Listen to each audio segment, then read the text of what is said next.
Et si on parlait de Misfits? Attendez, le film se tourne en 61. Il est en noir et blanc. Y a pas un souci quelque part? Ils auraient très bien pu faire un film en couleur.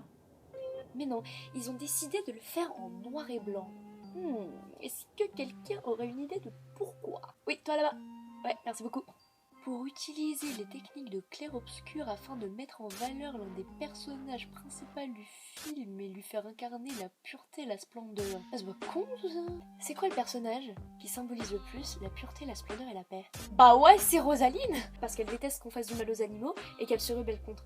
Et bah, on peut remarquer que tout le long du film, elle est habillée en blanc, elle a les cheveux blancs et elle est en pleine lumière. Alors que les personnages de Gal Gadot, bah ils sont dans l'ombre. Parce que clairement, mes cheveux là, bon, ils sont sombres. On s'en fout de quelle mèche et quelle mèche. Si je prends... Voilà, celle-là, là, cette mèche-là. Elle était insignifiante jusque-là. Mais la mèche... La mèche, je la mets en blanc. Est-ce que c'est pas le premier truc qu'on repère en mes cheveux? Mais ouais, mais attendez... Oh mon Dieu! Mais j'avais jamais vu que j'avais une mèche aussi belle que ça. Oh, je vois plus que ça. Oh, ça se voit pas beaucoup à la caméra, mais bordel, c'est beau. On va remettre la lumière. Ha! Bon, évidemment, on aurait remarqué Marilyn, hein, parce que bah voilà, c'était Marilyn. Mais ça ajoute un petit truc, quoi. C'est tout con, c'est limite inconscient, mais visuellement, c'est elle qu'on remarque direct. Mais attendez, Marilyn, c'est pas le dernier film qu'elle a fait? À la base, je pensais que s'ils avaient choisi Madame Marilyn, c'était quand même parce que c'était Madame Marilyn, putain quoi. Avec Clark Gable, c'était quand même un casting un peu de ouf. Finalement, peut-être que ce casting correspondait beaucoup plus au rôle des personnages que ce à quoi je m'attendais. J'ai fait des petites recherches et je me suis rendu compte que les deux, ils étaient sur la fin. Apparemment, Marilyn, elle était droguée, en dépression, limite alcoolique. Clark Gable, il était malade. Il était âgé. Et il a voulu quand même faire toutes ces cascades. Donc, et puis le truc le plus drôle, Arthur Miller. C'est lui qui fait le scénar.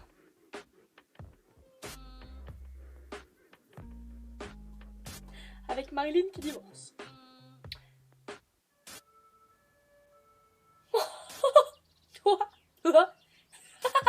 Non mais là les gars, c'est drôle non?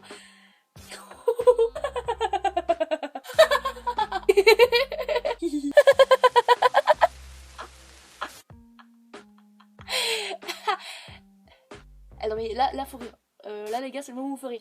Non mais je sais pas si vous vous rendez compte. Le gars était en plein divorce avec sa femme. Il décide de lui écrire un rôle et ça commence par hey tu divorces. Le mec commence par faire un miroir de la réalité. À quel moment le film allait être sain? Déjà, il a pris 2 fois plus de temps à se tourner que prévu. 3 mois au lieu d'1 mois et demi, donc le réalisateur il n'en pouvait plus.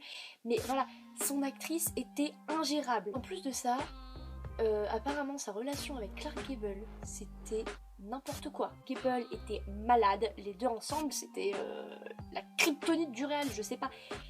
Mais du coup, ça apportait une telle vérité. C'était pas con comme choix, hein. Mais du coup, ça a donné des trucs comme Clark Gable qui dit « Merci mon Dieu que ce soit terminé, elle a failli me faire une crise cardiaque. » Une crise cardiaque. Et en plus de tout ça, l'acteur qui joue Guido aurait même demandé au réalisateur de couper des scènes dans lesquelles il était par peur qu'il prenne le dessus sur elle. D'ailleurs, ce film il est maudit jusqu'au bout, parce qu'ensuite les acteurs principaux ils sont morts. Ils ont fait ce film là et ils sont décédés. Et c'est ça qui est hyper important pour moi dans ce film. Pour moi ce film, c'est un reflet de la déchéance du rêve américain. On commence, on a Marilyn, on a Clark Gable, des icônes du cinéma américain. Au moment où ils sont en fin, quoi. C'est la fin de vie, la fin de carrière, ils sont alcoolisés ou malades. Surtout que ce film, il a coûté 4 millions de dollars et qu'il a rapporté quasiment la même somme. À sa sortie, c'était une catastrophe. J'ai eu beaucoup de mal à rentrer dans ce film. Je pense que si j'avais su le contexte d'abord, ça m'aurait plus intéressé. Je sais pas, il y avait un truc un peu étrange. Dès le générique, il y avait une ambiance un peu bizarre. une ambiance un peu... Ouh, c'est le chaos. Donc je me suis dit... Ouais, ok, pourquoi pas, c'est peut-être juste pour poser les bases du film. Et en fait, ouais, ça pose clairement les bases du film, parce que pour moi, ce film, c'est un chaos total. Je savais pas où le réalisateur voulait en venir, et ce que j'étais censée ressentir. Il y a déjà des films qui m'ont perdu, etc. Mais celui-là, j'avais l'impression que le réal aussi était perdu. Et en fait, quand j'apprends que bah voilà, le tournage a duré 3 mois au lieu d'un mois et demi, que les acteurs ça allait pas, etc., je me dis qu'en fait, c'est peut-être le chaos du plateau ou des relations qui se ressentent. Ouais, mais même les personnages eux-mêmes m'ont perdu. J'ai l'impression que tous les personnages sont un peu en demi-teinte. J'ai été assez confuse durant ce film et c'est pour ça que honnêtement il m'a pas vraiment plu. J'ai bien aimé les scènes de rodéo, mais j'ai trouvé le film trop long. J'ai pas été charmée par les personnages non plus. En fait je suis restée très très en surface du film, j'ai eu beaucoup de mal à rentrer dedans. C'est ce qui est tout autour qui m'intéresse beaucoup plus. Il y a un personnage qui m'a attiré un peu d'empathie, c'est le personnage d'Isabelle. Je sais pas, je l'ai trouvée un peu décalée. Elle m'a fait rire. Il y a une fois où elle fait une blague. À un moment, elle fait de la musique en tapant sur son plâtre. Mais c'est le seul personnage pour qui j'ai un petit peu d'empathie. Elle m'a fait rire.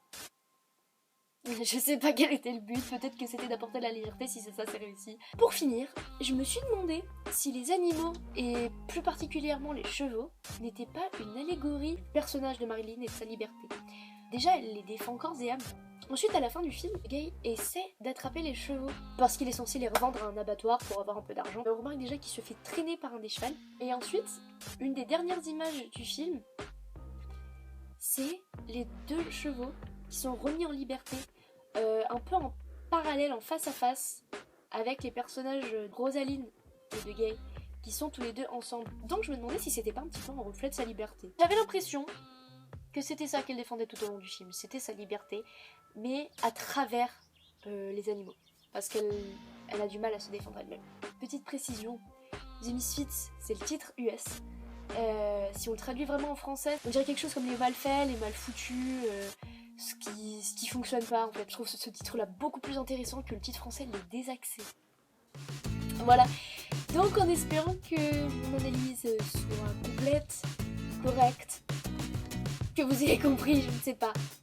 Et en tout cas, merci de m'avoir écouté. Je vous dis au revoir.